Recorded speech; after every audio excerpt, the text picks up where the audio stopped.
Loki Season 2, Episode 4, titled Heart of the TVA, and this episode is absolutely fantastic. I mean, what you have here is, like, it's one of those weird episodes where it feels like the final episode of the show, but then you realize, wait, no, we got 2 more episodes. We got 5 and 6, and then it's the end. Because what you have here is all these storylines that's been building up since Series 1, since Episode 1 of Series 1. And all the building up of Kang and the One Who Remains, and the answers are getting answered now, and all the things that's starting to line up is happening in Episode 4. And then, of course, we got the big, crescendo of the ending that happened at the end of the episode, which, if you want to ask me about theories, I have no idea. I don't know what episodes 5 and 6 are going to attain it. Well, somehow it's going to be, restoring the timeline or restoring the multiverse or what have you. But I'm like, I don't know. Like, seriously, I have no idea. Like, maybe this is how they're explaining the X-Men, as in, like, the old MCU is exploring. Now, the new one is combined as a similar to the other one, but it just has a little bit more attached to it. Maybe that's the situation. Or maybe this is the origin of the Watcher. That we don't need a TVA, we just need one guy watching and observing the multiverse. But he shall not interfere. Until he does interfere, but, he shall not interfere. Maybe that's how, we have a whatever. But this episode is just really well put together. I mean, there's this great scene between Sylvie and Loki. Sylvie understanding so is like, just burn it to the ground. Start from the ground up.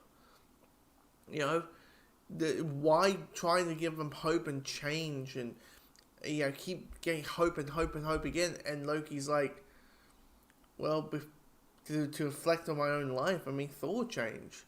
In a span of a couple of days, he was this brash, selfish boy of a king, of an heir.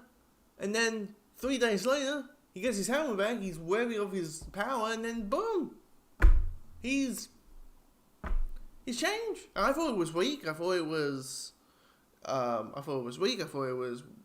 just because of this woman that he liked, Jane Foster and all that. But no,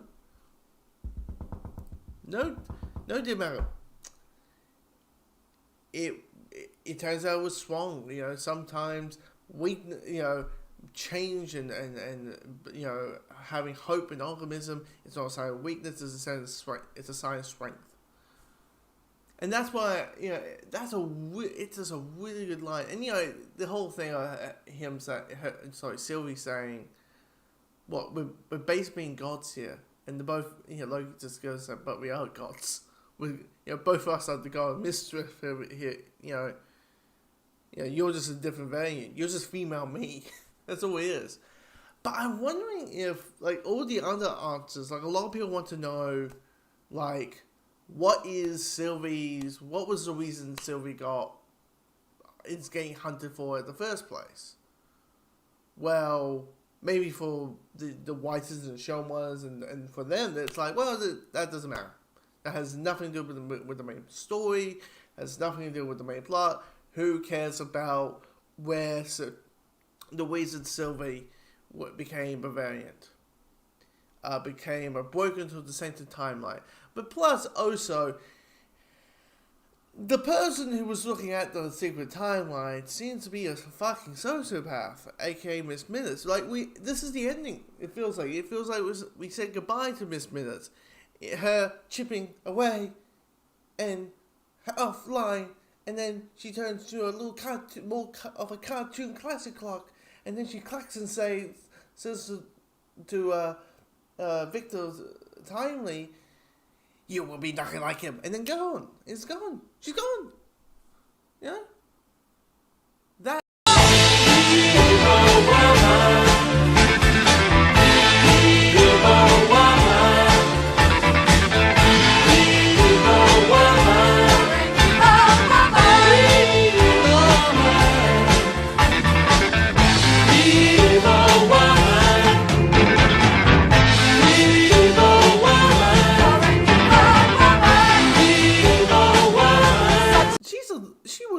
sociopath she was. She was a big old clock of a sociopath because, those guys, those soldiers were getting shrunk in that box, and she's like happy with glee and like I'm happy that I'm seeing people getting exposed. You just go, lady, you have some problems. I know you're a cartoon clock, but you have some problems.